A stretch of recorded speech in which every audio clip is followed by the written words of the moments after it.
Hello everyone. Last video में हम लोगों ने देखा था कि सभी ट्रिगोनोमेट्रिक फंक्शंस के डोमेन और रेंज क्या होंगे। रेंज को हमने रिस्ट्रिक्ट किया था, यानी कि एक फिक्स रिस्ट्रिक्टेड वैल्यू लिया था, उसको हम लोग प्रिंसिपल वैल्यू भी कहते हैं।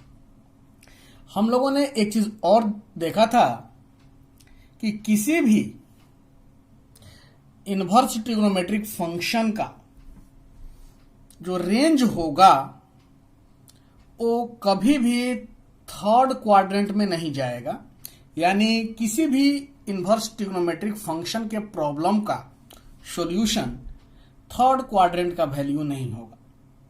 हम लोगों ने देखा था कि फर्स्ट क्वाड्रेंट, सेकंड क्वाड्रेंट या फिर नेगेटिव डायरेक्शन में मूव करते थे तो फोर्थ क्वाड्रेंट, यही वैल्यू आ रहे थे। इसलिए किसी भी प्रॉब्लम का सॉल्यूशन थर्ड क्वाड्रेंट में नहीं आने वाला। ठीक है, हम लोगों ने जो डोमेन रेंज देखा था उसको हमने यहां लिख लिया है। अब इसी पर बेस्ड हम लोग क्वेश्चन करेंगे और क्वेश्चन कैसे करना है इसको समझने का प्रयास करेंगे। देखिए, जैसे हम लोग लिखते हैं y is equal to sine inverse x, इसका मतलब क्या है, इस बात को समझना होगा कि y is equal to sine inverse x का मतलब क्या है। यहां पर यह समझिए कि ये जो y है यह एंगल है और ये जो x है, x क्या है, वैल्यू है। उसी तरह से यदि यहां ऐसा रहता कि y is equal to cos inverse x, तो y क्या होता भाई, एंगल होगा, और x क्या है, वैल्यू है। यानी आपसे कहा जाए, एक क्वेश्चन ले रहे हैं हम लोग कि साइन इनवर्स 1/2 इसका वैल्यू क्या होगा। तो सबसे पहले आपको समझना होगा कि इसका वैल्यू कैसे निकालेंगे। देखिए, साइन इनवर्स 1/2 का मतलब है कि साइन के किस वैल्यू के लिए, दैट मीन किस एंगल के लिए वैल्यू 1/2 होगा। मतलब हम लिखेंगे for which angle of sine, for which angle value of sign is 1/2। तो हमको पता है कि साइन π/6 का वैल्यू 1/2 होता है। तो इस क्वेश्चन का सॉल्यूशन क्या हो जाएगा, इसका सॉल्यूशन क्या हो जाएगा, π/6। मतलब साइन के किस वैल्यू के लिए, यानी कि किस एंगल के लिए वैल्यू 1/2 आएगा, तो एंगल क्या होगा, π/6। तो साइन इनवर्स 1/2 का वैल्यू क्या हो जाएगा, π/6। इसी तरह से हम क्वेश्चन कुछ सॉल्व करते हैं, कुछ एग्जांपल लेते हैं। देखिएगा, धीरे धीरे हम लोग क्वेश्चन सॉल्व करना शुरू करेंगे, धीरे धीरे कॉन्फिडेंस आपका बूस्टअप होगा। थोड़ा सा ध्यान दीजिएगा। जैसे हम और क्वेश्चन ले रहे हैं कॉस इनवर्स 1/2, इसका मतलब क्या कि कॉस कितना का वैल्यू 1/2 होगा। तो आपको पता है कि कॉस 60 डिग्री का वैल्यू 1/2 होता है, तो रेडियन में लिखेंगे कॉस 60, तो 60 डिग्री मतलब π/3 रेडियन, तो यहां क्या हो जाएगा, π/3। उसी तरह से साइन इनवर्स 1 लेते हैं, इज इक्वल टू क्या होगा, तो आपको पता है कि साइन 90 डिग्री का वैल्यू 1 होता है, तो 90 डिग्री मतलब क्या, π/2। उसी तरह से कॉस इनवर्स 1, कॉस कितना का वैल्यू 1 होता है भाई, तो 0 डिग्री का, रेडियन में भी 0 ही होगा। उसी तरह से कॉस इनवर्स -1, कॉस कितना का वैल्यू -1 होता है, ग्राफ आपने देखा होगा, ग्राफ में -1 कहां पे टच करता था, पाई पर, तो कॉस पाई का वैल्यू -1 होगा, इसलिए cos inverse -1 is equal to पाई।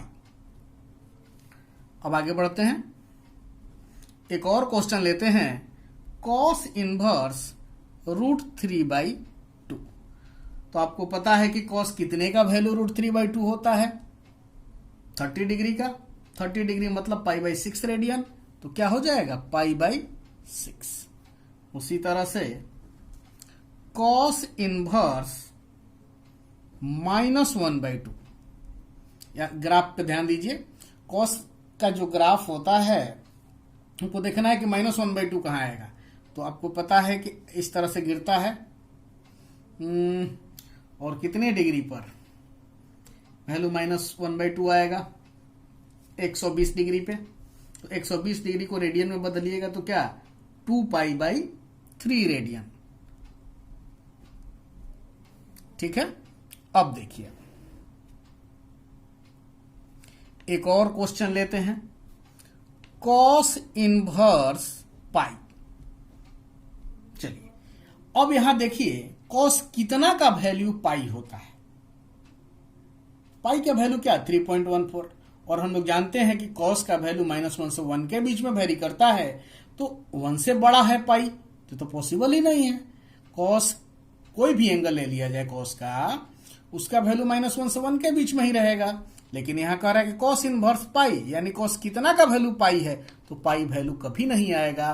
क्यों? क्योंकि यह 1 से बड़ा है, इसलिए इसका वैल्यू पॉसिबल नहीं है। उसी तरह से sine inverse π/2।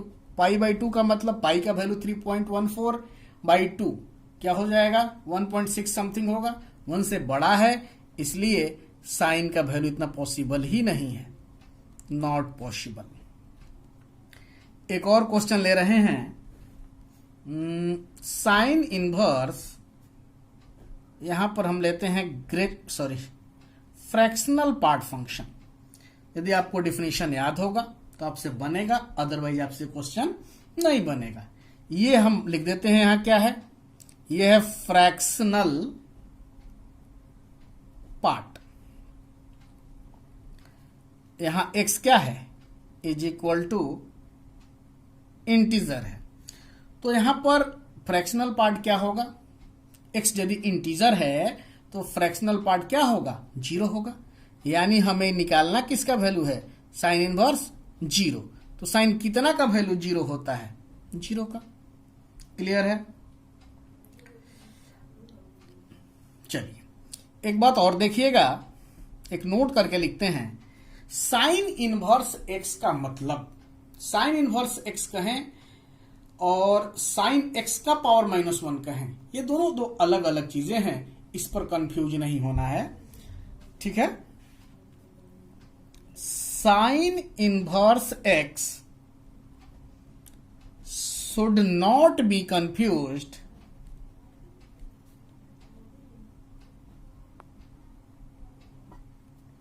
with sin x to the power -1। ये दोनों बराबर नहीं है। वास्तव में होता क्या है? इनफैक्ट साइन x का पावर -1 का मतलब होगा 1/sin x, और साइन इनवर्स x और 1/sin x दो अलग अलग चीजें हैं, ये आप पहले से जानते हैं। इसलिए साइन इनवर्स x को कभी भी sign x to the power -1 समझने की गलती मत कीजिएगा।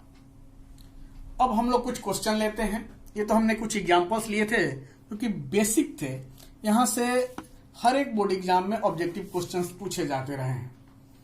कुछ क्वेश्चन लेते हैं, उसको सॉल्व करने की टेक्निक देखेंगे, किस तरह से हम लोग उसको सॉल्व करेंगे। देखिए कैसे। Find the principal value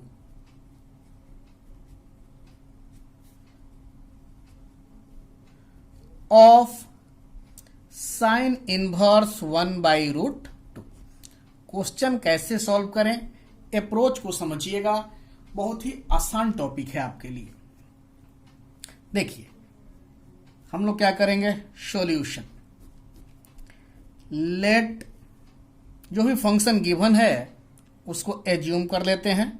sign inverse 1/√2 is equal to y. इसको y मान लिया।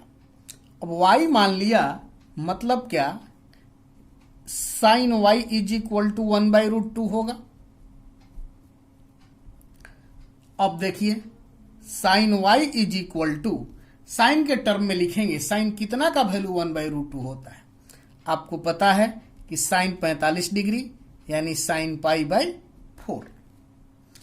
अब हमें देखना है कि साइन इनवर्स का प्रिंसिपल वैल्यू क्या होता है, रेंज क्या होता है।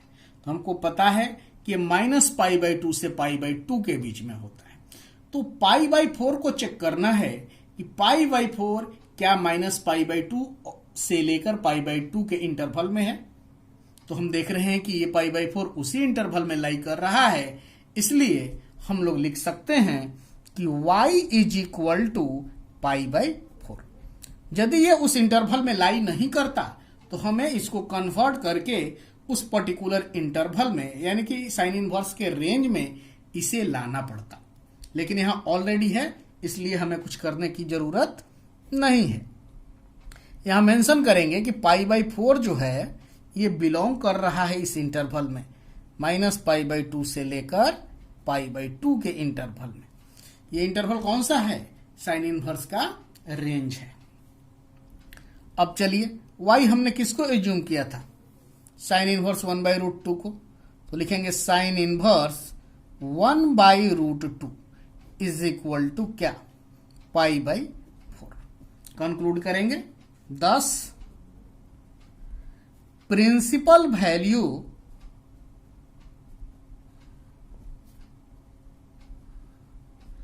Of sine inverse 1/√2 is equal to π/4। Clear है। अगला क्वेश्चन लेते हैं। फाइंड द प्रिंसिपल वैल्यू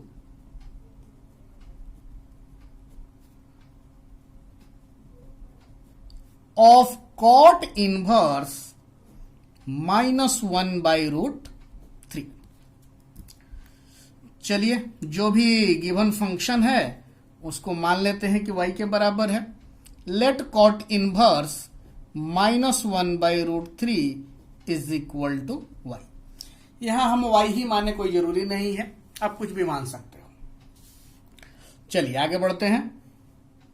क्या हो जाएगा भाई, ये क्या इंप्लाइज करेगा कि cot y is equal to -1/√3।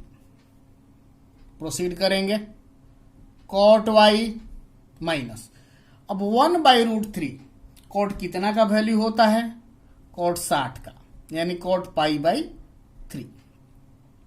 अब थोड़ा सा यहां आपको ध्यान देना पड़ेगा कि कॉट का जो रेंज है, कॉट इनवर्स का जो रेंज है वो कहां से कहां तक है, 0 से लेकर पाई तक। यहां आप देख रहे हैं कि निगेटिव वैल्यू है, तो 0 से पाई में कॉट निगेटिव कहां होगा। फर्स्ट क्वाड्रेंट में सारे ट्रिगोनोमेट्रिक रेशियो पॉजिटिव होते हैं, तो सीधी सी बात है कि फर्स्ट क्वाड्रेंट में तो होगा नहीं, दैट मीन्स सेकेंड क्वाड्रेंट में होगा। यानी यहां कहने का मतलब है कि y का जो वैल्यू है सेकेंड क्वाड्रेंट का ही वैल्यू होगा, ये क्लियर है। इसको कैसे हम लाएंगे, देखिए cot y is equal to, क्या हम लोग इसको इतना लिख सकते हैं, कॉट पाई माइनस π/3। आपको पता है कि cot 180 minus theta is equal to minus cot theta होता है, तो हम लोग इसको ऐसा लिख सकते हैं। आगे बढ़ाते हैं, cot y is equal to cot, इसको घटाइएगा पाई में से π/3, तो क्या आएगा 2π/3, यानी y इज इक्वल टू 2π/3। और हमको पता है कि 2π/3 जो है कहां से कहां के बीच इंटरवल में लाई करना चाहिए था, 2π/3 ये बिलोंग्स करेगा 0 से पाई। ये रेंज है किसका, कॉट इनवर्स का। ठीक है, दैट इंप्लाइज y किसको माने थे, कॉट इनवर्स -1/√3 को is equal to 2π/3। Thus, principal value of cot inverse -1/√3 is equal to 2π/3। Clear है? चलिए अब हम कुछ और क्वेश्चन लेते हैं। यहां तो ये छोटे छोटे क्वेश्चंस थे और इन क्वेश्चन को कैसे सॉल्व करेंगे हमने ये देखा, इसके प्रोसीजर को ध्यान दिया। अब आगे बढ़ते हैं, थोड़ा सा बड़ा क्वेश्चन लेते हैं। Find the value of sine inverse -1/√2। इसको आगे चल के हम लोग और शॉर्ट में सॉल्व करेंगे जब प्रॉपर्टी पढ़ लेंगे। अभी हमने प्रॉपर्टी नहीं पढ़ा है इसलिए हम लोग उसको यूज नहीं कर रहे हैं। आगे आप लोग पढ़ने के बाद यूज कर सकते हैं। Cot inverse -1/√3 minus tan inverse -√3।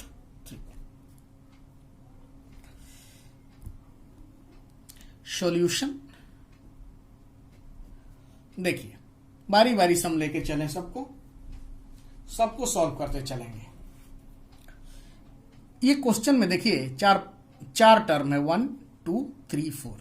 सबका एंगल हम लोग अलग अलग कैलकुलेट कर लेते हैं और फाइनली यहां पर पुट कर देंगे। देखिए क्या करें, इसको हम मान लेते हैं कि y1 के बराबर है।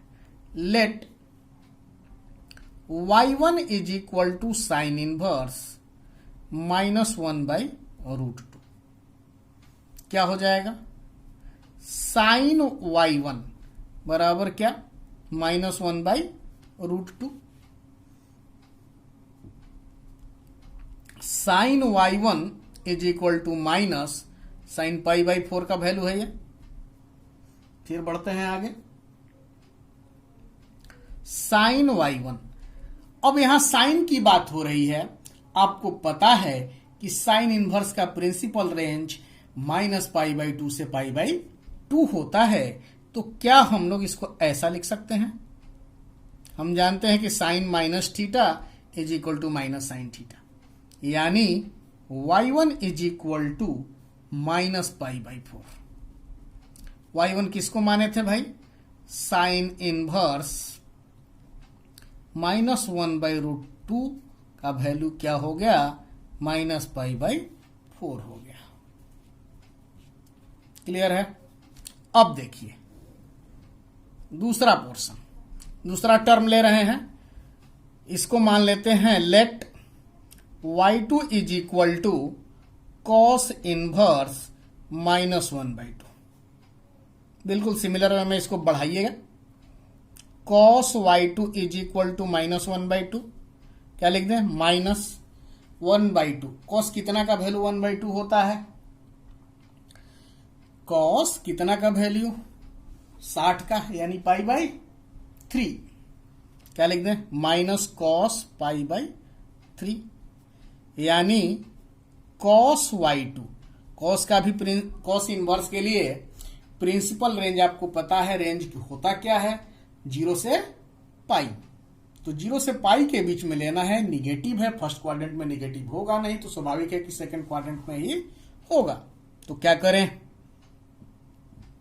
कॉस पाई माइनस π/3 क्या हो जाएगा? 3π में से पाई गया 2π, तो कॉस 2π/3, यानी y2 is equal to 2π/3। y2 किसको हम माने थे?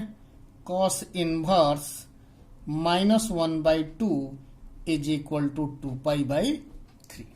यही होगा। चलिए उसके बाद हम आते हैं कॉट इनवर्स पर। थर्ड जो हमारा टर्म था हम लोग उसको सॉल्व करें। क्या था? मान लें इसको let y3 is equal to cot inverse -1/√3 था। कैसे सॉल्व करेंगे? Cot y3 is equal to -1/√3 minus 1/√3 की बात करें तो कॉट कितना का वैल्यू 1/√3 होता है? 60 का। तो माइनस कॉट π/3। अब कॉट के लिए याद करिए कि जो रेंज होता है वो 0 से पाई होता है, तो उसी बीच का वैल्यू रखना है ना। निगेटिव है, 0 से पाई है, तो फर्स्ट क्वाड्रेंट और सेकंड क्वाड्रेंट, तो फर्स्ट क्वाड्रेंट में पॉजिटिव होता है सब कुछ, तो वहां तो होगा नहीं, यानी सेकंड क्वाड्रेंट का वैल्यू होगा। यानी cot y3 is equal to cot π-π/3, यानी cot y3 is equal to क्या हो जाएगा? 3π में से पाई गया 2π/3, यानी y3 इज इक्वल टू क्या होगा? 2π/3। y3 किसको माने थे? y3 हम लोगों ने माना था किसको? कॉट इनवर्स -1/√3 को। इसका वैल्यू क्या आ गया? 2π/3। अब बचा इसका फोर्थ टर्म। फोर्थ टर्म क्या था? इसको मान लेते हैं y4 इज इक्वल टू क्या था जी? tan इनवर्स -√3, यानी क्या हो जाएगा? tan y4 is equal to -√3 minus tan कितना का वैल्यू √3 होता है? 60 का, यानी tan π/3। अब tan इनवर्स के लिए आपको पता है कि -π/2 से π/2 इसका रेंज होता है, तो हमें उसी बीच का वैल्यू लेना है, यानी फर्स्ट क्वाड्रेंट और फोर्थ क्वाड्रेंट। फर्स्ट में सब कुछ पॉजिटिव, दैट मीन एंगल किसका होगा? फोर्थ क्वाड्रेंट का होगा। क्या लिखेंगे इसको? tan y4 is equal to tan -π/3। tan minus theta बराबर क्या होता है? -tan थीटा, यानी y4 इज इक्वल टू क्या हो जाएगा? -π/3। y4 हमने किसको माना था? tan इनवर्स -√3 का वैल्यू कितना आ गया? -π/3। नाउ अब हम लोग क्वेश्चन में इन सारे वैल्यूज को पुट करेंगे। देखिए क्वेश्चन हमारा क्या था? Sine inverse -1/√2 plus cos inverse -1/2 plus cot inverse -1/√3 minus tan inverse -√3। अब देखिए साइन इनवर्स -1/√2 का वैल्यू हम लोगों ने निकाला है, कितना आया था? -π/4। इसका वैल्यू भी हमने निकाला था 2π/3, इसका भी 2π/3 माइनस इसका भी वैल्यू हमने निकाला था -π/3। जोड़ दीजिए, एलसीएम आएगा आपका कितना? 12। 4 से डिवाइड करेंगे 3, -3π प्लस 3 से 4 8π हो जाएगा, प्लस 8π माइनस माइनस प्लस कितना? 4π। 8 8 16 4 20 में से 3 गया, कितना हुआ जी? 17π/12 आंसर। इस क्वेश्चन का यही सॉल्यूशन होगा। अभी जो भी हमने क्वेश्चन देखे, इस टाइप से आपका एनसीईआरटी का पहला एक्सरसाइज पूरी तरह से सॉल्व हो जाएगा। फिर भी डोमेन रेंज का जब हम लोग 11th में क्वेश्चन सॉल्व कर रहे थे, याद कीजिए, बहुत इनवर्स के प्रॉब्लम्स में हम लोगों को डिफिकल्टीज आ रही थी। तो हम लोग कुछ इनवर्स बेस्ड क्वेश्चन करेंगे और उनका डोमेन रेंज निकालने का प्रयास करेंगे। क्वेश्चन लेते हैं।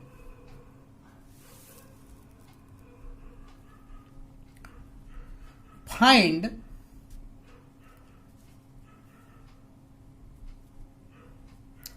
Domain and range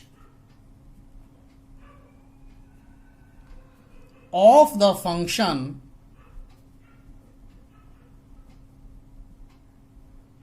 y is equal to sin inverse greatest integer of x। बहुत ही प्यारा क्वेश्चन है।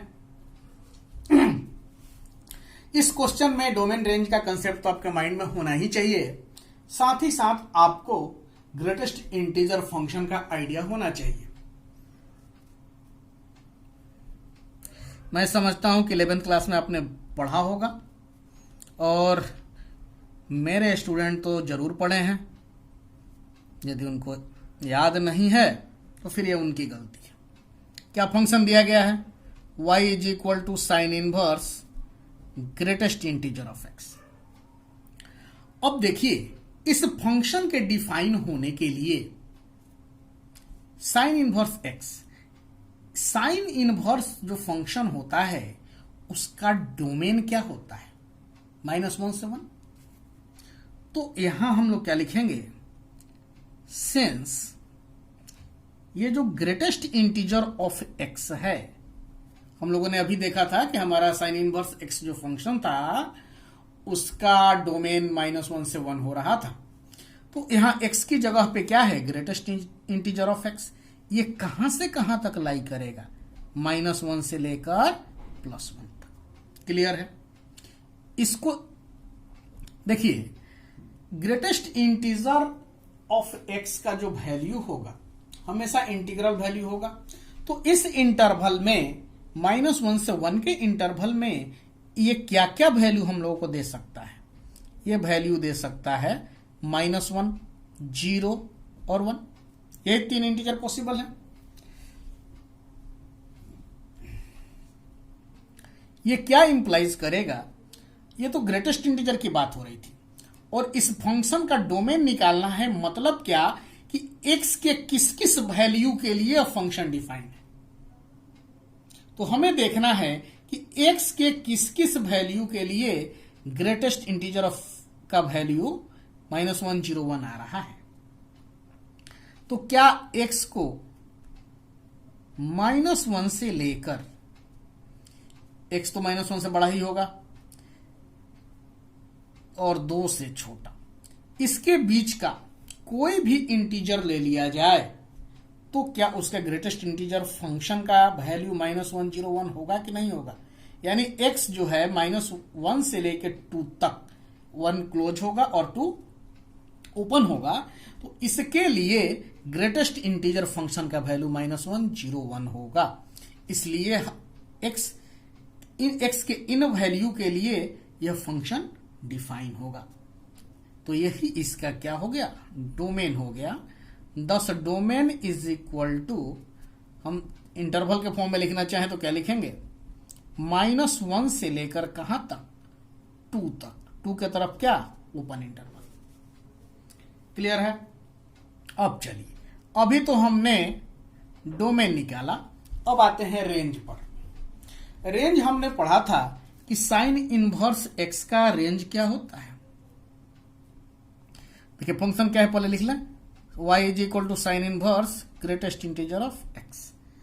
अब देखिए, ग्रेटेस्ट इंटीजर ऑफ x है यहां, तो ग्रेटेस्ट इंटीजर ऑफ x का वैल्यू क्या क्या पॉसिबल है? -1, 0, 1।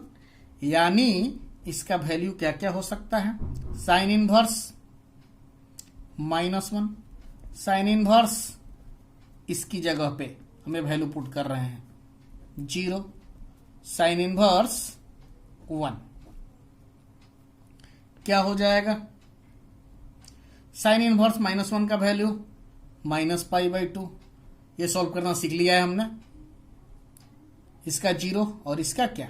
π/2। तो यही इसका रेंज हो जाएगा इस फंक्शन का। thus range is equal to -π/2, 0, π/2। Answer. मैं समझता हूं कि आप लोग इसको समझे होंगे।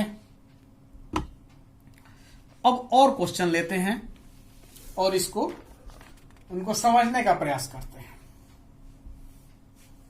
डोमेन रेंज का ये भी क्वेश्चन लेते हैं। देखिए क्वेश्चन है, find domain and range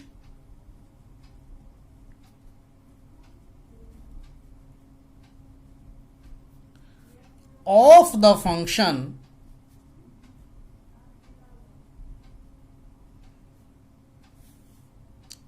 cot inverse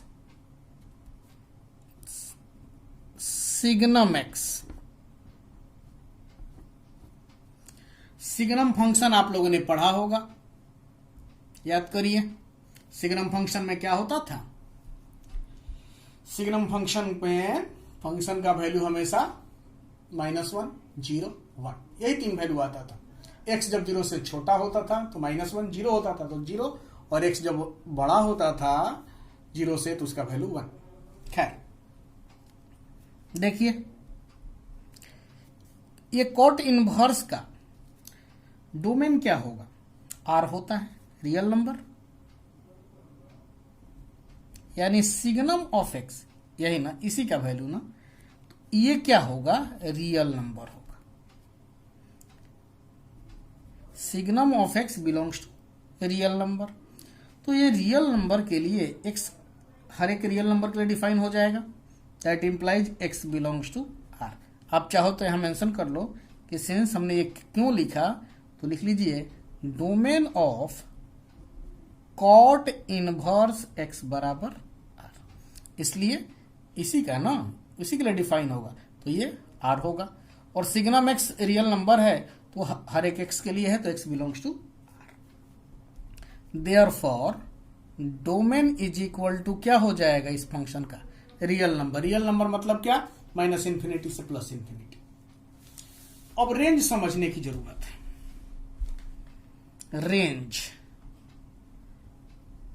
ध्यान दीजिए, सिग्नम फंक्शन है, इसका वैल्यू क्या हो जाएगा? या तो -1, या तो 0, या तो 1। इसलिए कॉट इनवर्स सिग्नम x तो इन्हीं तीनों के लिए लेंगे ना। Cot inverse -1, cot inverse 0, cot inverse 1। क्या होगा वैल्यू भाई? कॉट कितना का मान -1 होता है? तो 3π/4 का। कॉट कितना का मान 0 होगा? π/2 का। और 1 कितना होगा? π/4 का। यही वैल्यू आएंगे। तो रेंज इज इक्वल टू क्या हो जाएगा? 3π/4, π/2, π/4, 3 एलिमेंट का एक सेट हो जाएगा। देखिए अगला question, find domain and range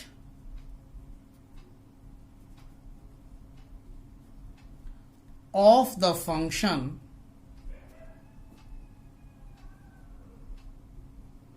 y is equal to 1/√log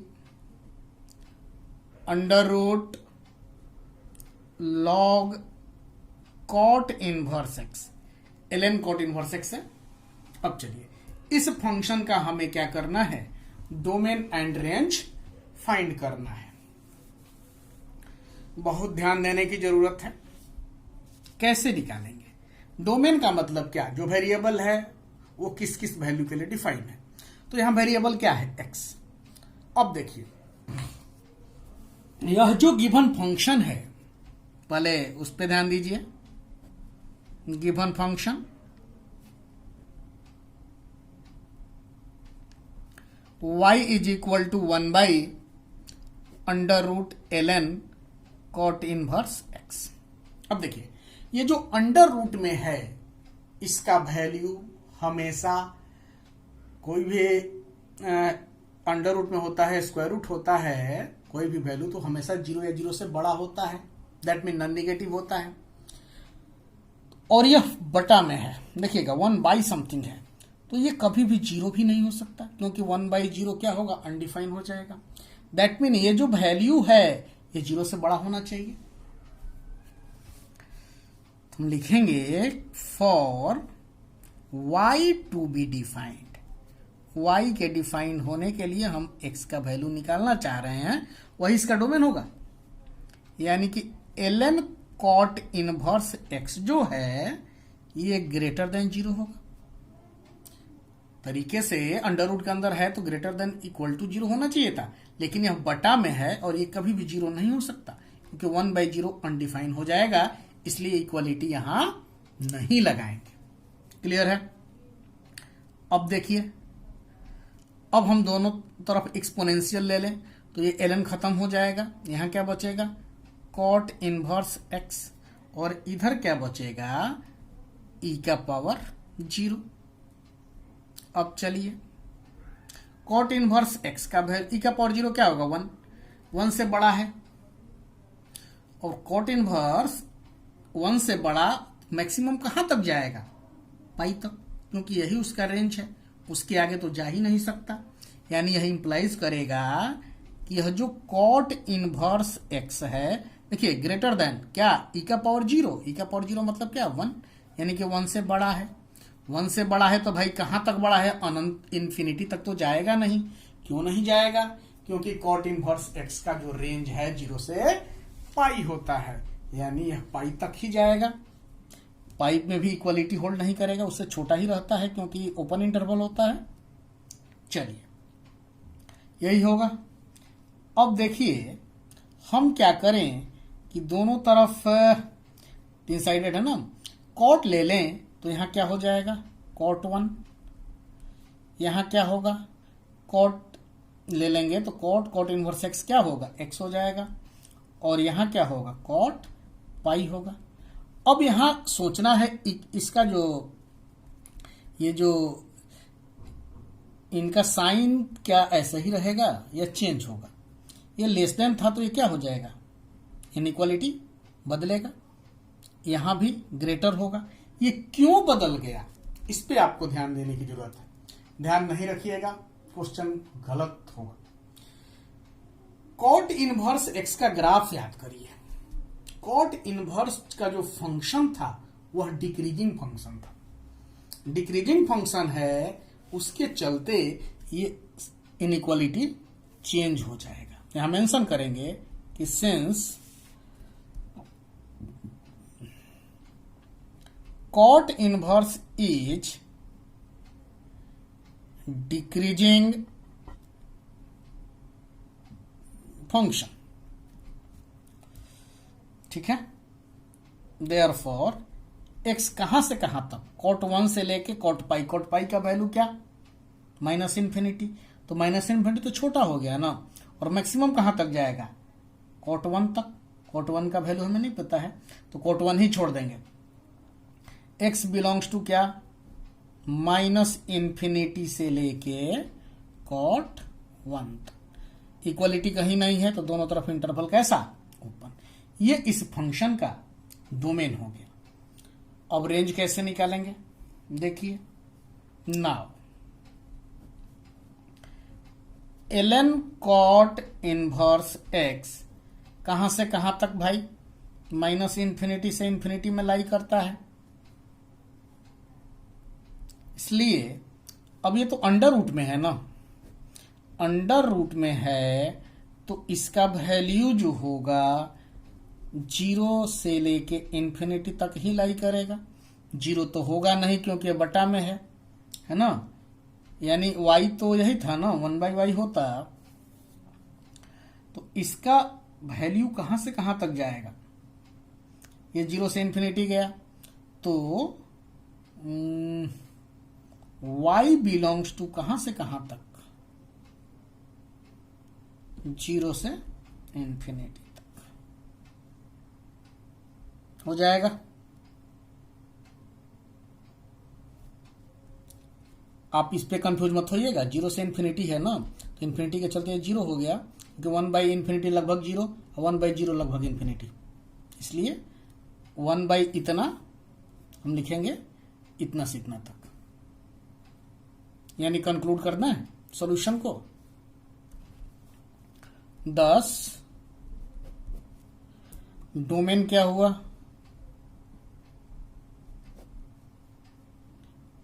x जो है belongs to -infinity to cot 1, range हो जाएगा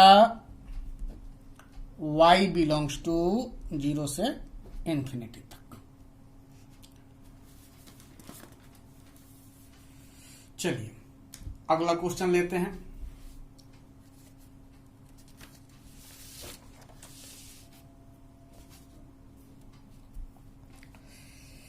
थोड़ा सा अलग क्वेश्चन है, फिर भी डोमेन ही निकालना है।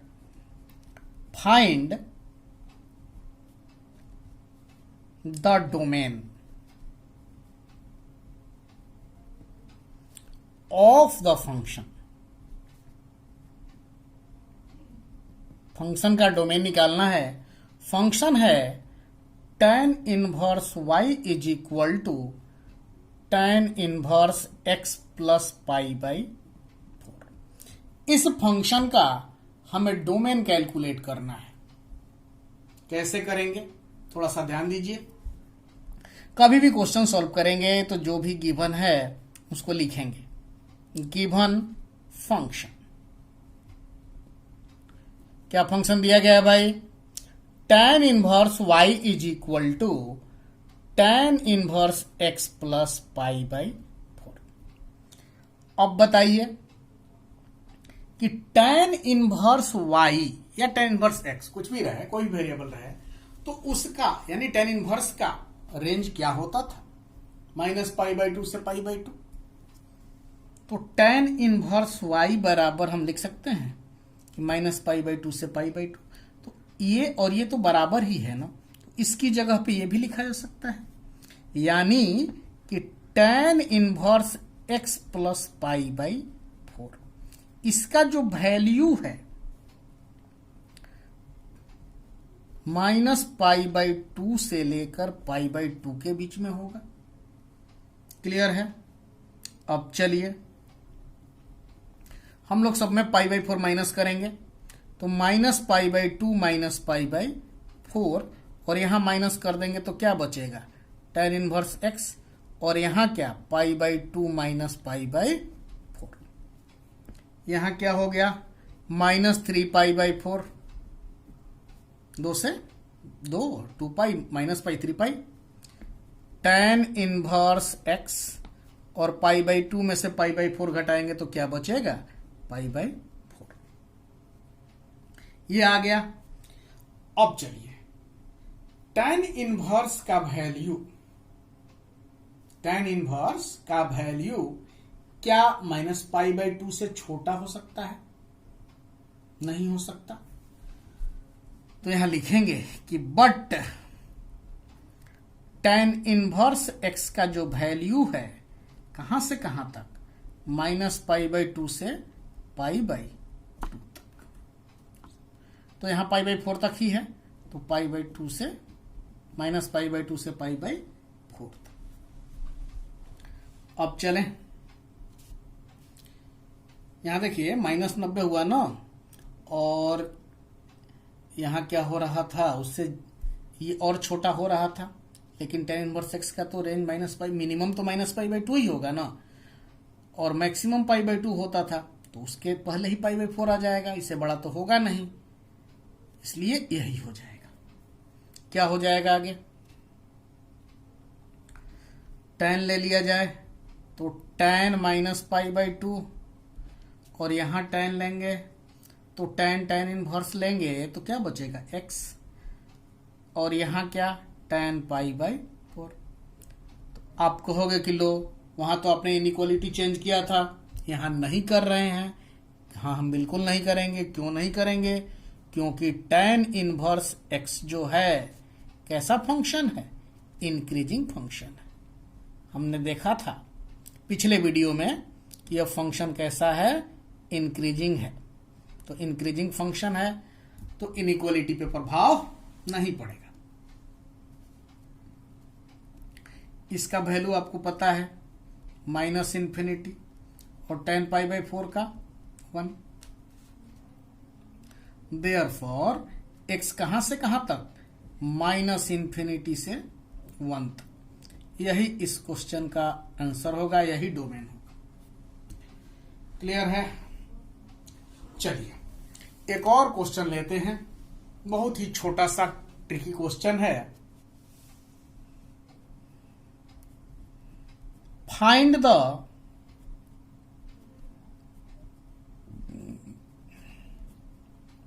Value of y is equal to sine cos inverse 3/5।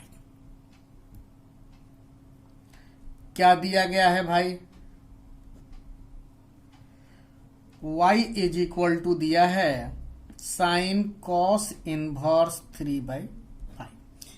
ठीक है, हम लोग क्या करें, इसको समझिएगा, इसको थीटा मान लेते हैं। यानी साइन, इसको क्या था? कॉस इनवर्स ना, कॉस इनवर्स 3/5 को हमने क्या माना? थीटा। यानी कॉस थीटा बराबर 3/5 हो गया। अब देखिए कॉस थीटा,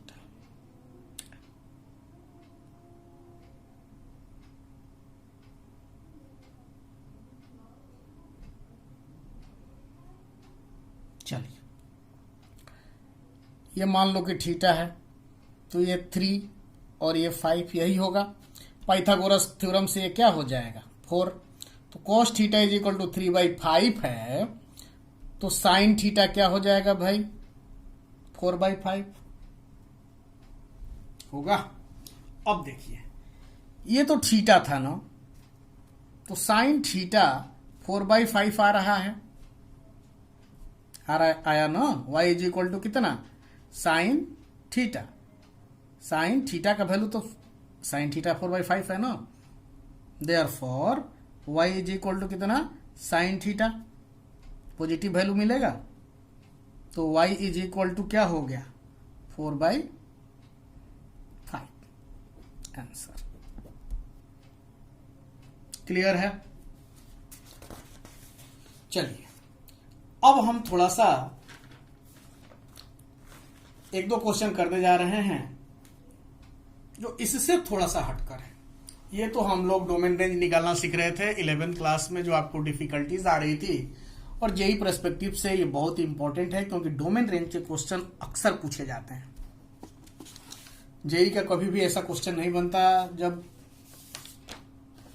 डोमेन और रेंज का क्वेश्चन उसमें ना हो।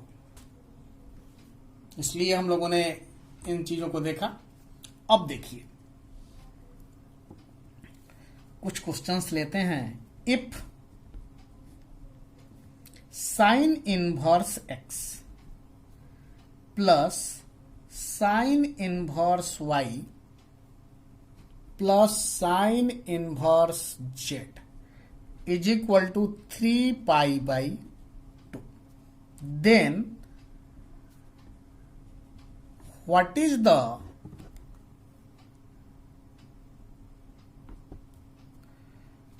value of, पहला question xy plus yz plus zx। दूसरा क्वेश्चन है x का पावर 100 प्लस y का पावर 100 प्लस z का पावर 100 माइनस 3 x का पावर 101 प्लस y का पावर 101 प्लस z का पावर 101। ये दिया गया है और इसको यूज करते हुए इन दोनों का वैल्यू निकालना है। देखिए कैसे सॉल्व करेंगे। सॉल्यूशन क्या गिवन है? Sine inverse x plus sine inverse y plus sine inverse z is equal to क्या, 3π/2। अब मुझे बताइए कि साइन इनवर्स का मैक्सिमम वैल्यू क्या हो सकता है। आप कहेंगे π/2। तो जब यहां पर इन तीनों का सम 3π/2 है, यानी यहां भी π/2 रहा होगा, यहां भी π/2 रहा होगा, यहां भी π/2, यानी तीनों टर्म में साइन इनवर्स का मैक्सिमम वैल्यू रहा होगा, तभी 3π/2 पॉसिबल है। यानी हम लिखेंगे it is possible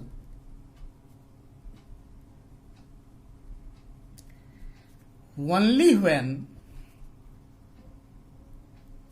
sign inverse x is equal to sine inverse y is equal to sine inverse z is equal to π/2। यहां π/2 जो है इज मैक्सिमम वैल्यू है किसका, साइन इनवर्स का। ठीक है। अब देखिए साइन इनवर्स x बराबर कितना हो गया, π/2। उसी तरह से साइन इनवर्स y बराबर भी π/2 और साइन इनवर्स z बराबर भी π/2। तो हम लोग यहां से निकालेंगे x बराबर क्या हो जाएगा भाई, साइन π/2, यानी x बराबर 1। उसी तरह से यहां y बराबर साइन π/2, यानी कि y इज इक्वल टू कितना, 1। उसी तरह से यहां z is equal to sine π/2, 10। पहला question, xy plus yz plus zx, value put करिए। 1 × 1 plus 1 × 1 plus 1 × 1, 1 plus 1 plus 1 that is equal to क्या, 3। सेकेंड क्वेश्चन था x का पावर 100 प्लस y का पावर 100 प्लस z का पावर 100 माइनस 3/x का power 101 plus y का power 101 अब plus z का पावर 101, यानी 1 का पावर 100 प्लस y 1 का पावर 100, क्योंकि x y z तीनों का वैल्यू 1 आया है, प्लस 1 का पावर 100 माइनस 3/1 का पावर 101 प्लस 1 का पावर 101 प्लस 1 का पावर 101। 1 का पावर कुछ भी रहे, वैल्यू क्या आएगा, 1 plus 1 plus 1 minus 3/1 plus 1 plus 1, यही होगा। यानी क्या, 3 1 2 3 माइनस 3/3, यानी 3 माइनस 1 दैट मीन क्या, 2। यही आंसर हो जाएगा। एक क्वेश्चन और आपसे पूछा जाए कि साइन इनवर्स ई का वैल्यू क्या होगा। तो हम लोगों ने देखा था कि साइन कितना का वैल्यू ई होगा, तो साइन का वैल्यू ई कभी पॉसिबल नहीं है। क्यों, क्योंकि साइन का वैल्यू -1 से 1 के बीच में होता है और ई का जो वैल्यू होता है वो 2.72 के करीब होता है। इसलिए साइन कितना भी रख लो उसका वैल्यू कभी भी 1 से अधिक नहीं होगा। तो हम लिख देंगे नॉट पॉसिबल। क्यों भाई, because e is equal to 2.7128 होता है और हम लोग जानते हैं कि साइन का वैल्यू -1 से 1 के बीच में ही लाई करेगा। अब आप लोग जो पहला बेसिक एक्सरसाइज था इसका 2.1 सॉल्व कर सकते हैं। बहुत ही आसान लगेगा आपको और इजीली सॉल्व हो जाएगा। फिर भी कोई डाउट होगा तो आप लोग बताएंगे, हम उसको सॉल्व करेंगे। Thank you.